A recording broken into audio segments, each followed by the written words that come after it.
peacemakers of Christo.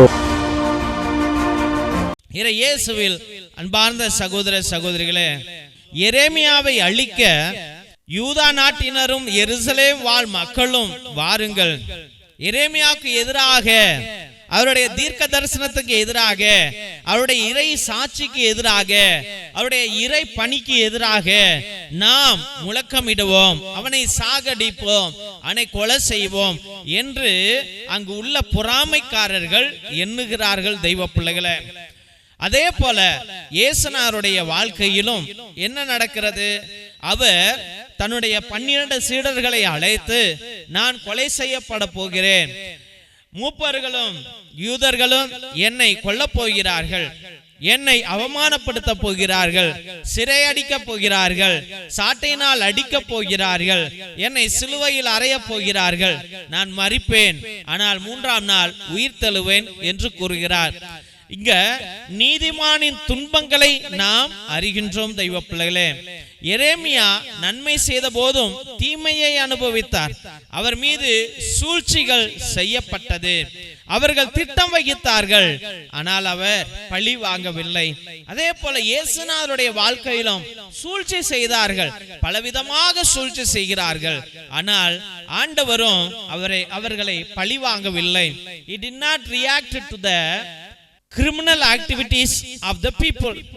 We see Jeremiah and Jesus, though they knew that the people are planning to persecute them, they are going to suffer, they are going to be put in trials, and they will be crucified, and they will be beaten, they will be shamed, but still they did not react to the criminal people.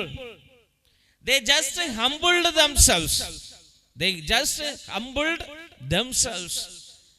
They surrendered everything to the Lord. They prayed, let it be done according to your will. தெய்வ பிள்ளைகளே, அவர்கள் எதிரியின் சூழ்ச்சிகள் அறிந்திருந்த பொழுதும் அதற்கு எதிர்மறையாக அவர்கள் ஒன்றுமே செய்யவில்லை.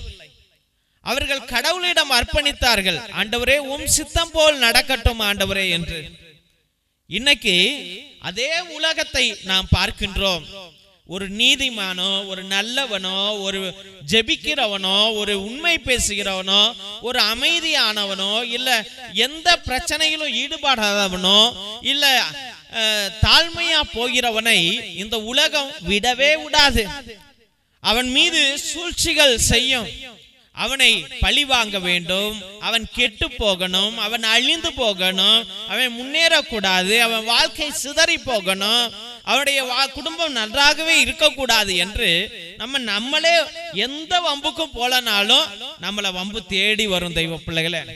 If you don't go for any fight, the fight will search and come and enter into our house. Though we may not go for any fight or any problem or any misunderstanding, or we don't participate in any public function, and we don't speak about any people, we keep silent, we pray, we go to the church, we humble ourselves, and we don't fight with anybody, but still the problem will enter into our house. The people will tell that, let this man be persecuted, let this man be ill-treated, he should not come up in life, and he should have problem, his family should be destroyed. This will be the plans of the people in the society. நம்ம யோசிச்சிருக்கவே மாட்டோம், ஆனா ஒரு பிரச்சனை வந்து விழுவும். நம்ம நினைச்சிருக்கவே மாட்டோம், ஒரு பிரச்சனை வந்து விழுவும். நம்ம வேண்டான்னு ஒதுக்கி போவோம், ஒரு பிரச்சனை வந்து விழுவும். We might have not thought about that problem, that issue, but problem will enter into our life. We may not plan about this problem, but the problem will come and enter into our life. இதுதான் உலகம், இன்றைய உலகம் தெய்வ பிள்ளைகளே. எரேமியாவும் அப்படி, இயேசுவும் அப்படி. அவர்கள் நல்ல காரியங்களை செய்தார்கள். They were doing good works. They were doing lot of miracles. They preached the word of the Lord. இறை பணியை செய்தார்கள். ஆனால் அவர்களை கொல்ல வேண்டும் என்று இந்த உலகம் திட்டம் வகித்தது தெய்வ பிள்ளைகளே. ஆனால் இரண்டு பேருடைய மனத்தன்மைகளை பார்த்தால் ஒரு சின்ன கதை. There was a man in the village. He was always serving the Lord in the church. He was doing all good works. And people started praising him. Oh, you are very nice person. You are very good person. I love your service. Likewise, they praised him. And because of people's praises, he continued his service in the church. He did all works. And people kept on praising him. And one day there was an election in the village. They were electing a catechist in the church. He thought that the people will choose him as the catechist or elder or the leader of the church. But those people proposed somebody's name. He was discouraged. He was very sad. And he went to home and laid down and asked the Lord, what did I do? I was only serving you and you did not accept me as your servant. And people all neglected me. They did not vote for me. Why should I come and preach to you? And why should I come and serve you? He told the Lord. The Lord replied to him, you served me just for praises, not with the humble of heart. And therefore, I did not want to elect you. Then he realized his mistakes. From next day onwards, he humbled himself. He went early in the morning and he cleansed the church. He visited the sick people. He blessed the people. He prayed for the people. He encouraged all those who were discouraged. He appreciated all the students. And many people had good opinion about him. He did not expect any praises, but he still humbled himself and served the Lord. Likewise, my dear friends, later on, he was elected as the leader of the church. ஒரு கிராமத்துல ஒரு நல்ல நண்பன் இருந்தான். அந்த மகனானவன் என்ன செய்தான்? ஒவ்வொரு நாளும் ஆலயத்திற்கு சென்று அங்க இருக்கிற வேலைகளையும் அங்க துடைக்கிறதையும் கிளீன் பண்றதையும் இல்ல அரேஞ்ச் பண்றதையும் செய்து கொண்டிருந்தான். இதை பார்த்த ஒரு சில பேர், நீ அருமையா பண்றடா தம்பி, சூப்பரா பண்றடா தம்பி அப்படி என்று அவனை பாராட்டினார்கள். அவனும் ரொம்ப அந்த புகழுக்கு அவன் மயங்கி போய் என்ன செய்தான்? தினமும் நம்ம இந்த வேலையை செஞ்சா எல்லா மக்களும் என்ன பாராட்டுவாங்க இல்லையா என்று அனுதினமும் எல்லா வேலையும் எடுத்து போட்டு செய்ய ஆரம்பிச்சான். மக்களும் அவனை புகழ்ந்து கொண்டே இருந்தார்கள். அவனும் அந்த புகழ் மாலையிலே இருந்து போனான். தெய்வ பிள்ளைகளே, ஒரு நாள் அந்த சர்ச்சுக்கு ஒரு நல்ல லீடர் வேண்டும், ஒரு தலைவன் வேண்டும், ஒரு வழிகாட்டி வேண்டும் என்று மக்கள் எல்லாரும் கூடினார்கள். அப்பொழுது இந்த மகனை அவர்கள் செலக்ட் பண்ணுவாங்க, எலெக்ட் பண்ணுவாங்க என்று நினைத்தார்கள். ஆனால் இவனை தேர்ந்தெடுக்கவில்லை, வேற ஒரு ஆளை தேர்ந்தெடுத்துட்டாங்க. அப்ப மனம் உடைந்து போனவன் என்ன செய்தான்? வீட்டிற்கு சென்று அங்கு அழுது புலம்பினான். ஆண்டவரே, நான் என்ன தப்பு செஞ்சேன்? நான் உனக்கு தானே சேவை செய்தேன், ஆனால் என்னை நீ தேர்ந்தெடுக்கவில்லையே என்று சொன்ன பொழுது, கண்ணீரோடு இருந்த பொழுது அந்த மகனிடம் ஆண்டவர் சொன்னார், நீ அனுதினமும் என் வேலையை செய்தாய், ஆனால் நீ புகழையும் எதிர்பார்த்தாய், உனக்கு தற்பெருமையை நீ சேர்த்து கொண்டாய், அதனால்தான் நான் உன்னை செலக்ட் பண்ணல, தேர்ந்தெடுக்கல அப்படி என்று ஆண்டவர் சொன்னார். அடுத்த நாளிலிருந்து அவன், நான் ஆண்டவருக்கு மட்டுமே ஊழியம் செய்ய வேண்டும், I should only serve the Lord, I should not expect any praises, நான் எந்த புகழையும் எதிர்பார்க்க கூடாது, ஆண்டவருக்கு சேவை செய்யதான் நான் அழைக்கப்பட்டேன் என்று அந்த மகனானவன் எல்லா கோயில் வேலையும் செய்தான். நோயாளிகளை அவன் சென்று சந்தித்தான், அவர்களுக்காக ஜெபித்தான். எல்லா பிள்ளைகளையும் மனம் உடைந்தவர்கள், கவலையில இருப்பவர்கள், கண்ணீரில இருப்பவர்கள் அனைவருக்கும் ஆறுதல் சொல்ல ஆரம்பித்தான். ஆனால் அவன் பழையதை போல பெருமைகளை எதிர்பார்க்கவில்லை. இறை ஊழியத்தை உண்மையாக செய்ய வேண்டும் என்று தன்னையே அர்ப்பணித்துக் கொண்டான். தெய்வ பிள்ளைகளே, இன்னைக்கு நம்முடைய வாழ்க்கையில எத்தனை பேரு இந்த ஊழியத்தை நாம் செய்து கொண்டிருக்கின்றோம்? நமக்கு துன்பங்கள் வந்தாலோ, கெட்ட பேர் வந்தாலோ, இல்ல பாட்டு கிளாஸ்ல ஏதாவது பிரச்சனைகள் வந்தாலோ, இல்ல ஏதாவது கோயில்ல ஒரு 4 பேர் பெருசா இருக்கிறான் அப்படின்னு தெரிஞ்சாலோ நம்ம சைடு வாங்கிடுறோம். நம்ம கோயிலுக்கு போறதில்ல, அதுல ஈடுபடுறதில்ல, ஒதுங்கிடுறோம். பாட்டு கிளாஸுக்கு போறதில்ல. இதெல்லாம் பிரச்சனைகள். இந்த கோயில் சரியில்லை, இந்த ஊரார் சரியில்லை, இந்த உலகம் சரியில்லை, இந்த சாமியார் சரியில்லை, பாட்டு கிளாஸ் சரியில்லை, சிஸ்டர் சரியில்லை என்று பலவிதமான குறைகளை சொல்லிக்கொண்டு நாம் வாழ்ந்து கொண்டிருக்கிறோம். அந்த இளைஞன் இந்த மக்களை பார்க்க அவன் செல்லவில்லை, இறைவனுக்காக அந்த மகன் செல்லுகின்றான். இறை அனுபவத்தை பெறுவதற்காக அவன் செல்லுகின்றான். அப்ப நம்ம கோயிலுக்கு எதற்கு போகிறோம்? இறை அனுபவத்தை பெறுவதற்காக.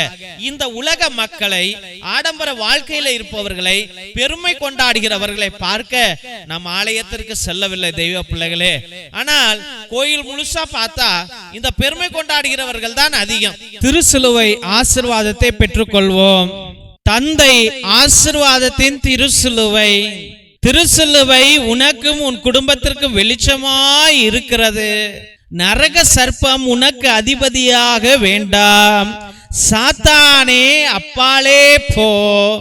அபத்தங்களை பிள்ளைகளுக்கு போதிக்காதே. நீ கொடுப்பது தீது, நீயே அந்த நஞ்சை உட்கொள். நற்கருணை ஆசீர்வாதத்தை பெற்றுக்கொள்வோம். எல்லாம் அல்ல இறைவன், தந்தை, மகன், தூய ஆவியார் உங்களையும் உங்கள் குடும்பத்தையும் ஆசீர்வதித்து வழி நடத்தி காத்தருள்வாராக. ஆமேன், ஆமேன், ஆமேன். இறை இயேசுவில் அன்பார்ந்த சகோதர சகோதரிகளே, உங்கள் அனைவருக்கும் எங்களுடைய மனமார்ந்த நன்றிகளை தெரிவித்துக் கொள்கிறோம். எத்தனையோ பேர் எங்களுடைய ஏழை எளிய பிள்ளைகளுக்கு உங்களால் முடிந்த பழைய துணி, பத்தாத துணி, பயன்படுத்தாத துணி, நோட்டு, பேனா, புஸ்தகங்கள் என்று சோலார் லைட் என்று நீங்கள் அனுப்பி கொண்டே இருக்கிறீர்கள்.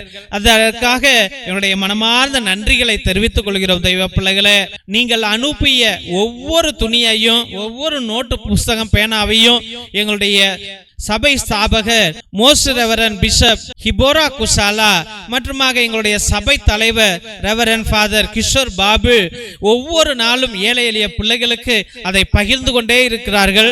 அதை தான் இந்த போட்டோல நீங்க அனைவரும் பார்த்து கொண்டிருக்கிறீர்கள். மற்றுமாக உங்களால் முடிந்த அளவுக்கு உங்களுடைய உற்றா உறவினரிடம் சொல்லி கூட இந்த பழைய துணி, பத்தாத துணி, பயன்படுத்தாத துணிகளையும் மற்றுமாக ஏதாவது நோட்டு, பேனா, புஸ்தகங்களை கூட நீங்கள் தொடர்ந்து அனுப்பும்படியாக அன்போடு வேண்டுகின்றோம். மற்றுமாக தெய்வ பிள்ளைகளே, ஒவ்வொரு நாளும் மதியம் 3 மணியிலிருந்து 5 மணி வரைக்கும் தேவனோடு ஒன்றித்து இறை இரக்கத்தின் ஜெபமாலை, நற்கருணை ஆராதனை, நவநாள் மற்றுமாக உன்னத திருப்பலியை உங்களுடைய கருத்துகளுக்காக 2 மணி நேரம் ஒரே குருவானவர் ஜெபிக்கிறார் என்றால் உலகத்துல எங்கேயுமே நடக்கல. அது தயவு செய்து தெய்வ பிள்ளைகளே உங்களுடைய கருத்துக்களை அனுப்புங்க. உங்களுடைய கருத்துக்களுக்காக நாங்கள் அனுதினமும் ஜெபித்துக் கொள்வோம். ஒருவேளை நீண்ட நாட்கள் உங்களுடைய கருத்துக்கள் நிறைவேறவில்லை என்றால் நேர்த்தி திருப்பலி அர்ப்பணிங்கள். 3 திருப்பலி, 5 திருப்பலி, 7 திருப்பலி, 9 திருப்பலி, 12 திருப்பலி, 21 திருப்பலி, 30 திருப்பலி, 33 திருப்பலி என்று நீங்கள் அர்ப்பணிப்புக்கலாம். உங்களுக்காக அனுதினமும் நாங்கள் ஜெபித்துக் கொள்வோம். 2 மணி நேரம் ஜெபிப்போம். பேரை சொல்லி சொல்லி ஜெபிப்போம் என்பதை அன்போடு தெரிவித்துக் கொள்கிறோம். மற்றும் அவருடைய குடும்பத்தில் யாராவது உங்களுடைய உறவுகள், நெருங்கிய உறவுகள் மரித்திருந்தால் நீங்க கிரகோரியன் மாஸ், அதாவது புனித கிரகோரியார் திருப்பலியை நீங்கள் அர்ப்பணிக்கலாம். 30 திருப்பலி, ஒவ்வொரு திருப்பலிக்கும் ரூபாய் 100 என்பதை அன்போடு தெரிவித்துக் கொள்கின்றோம்.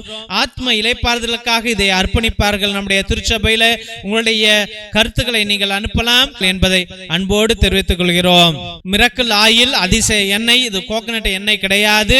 இது அற்புதங்களை செய்யக்கூடிய வல்லமையான எண்ணெய்.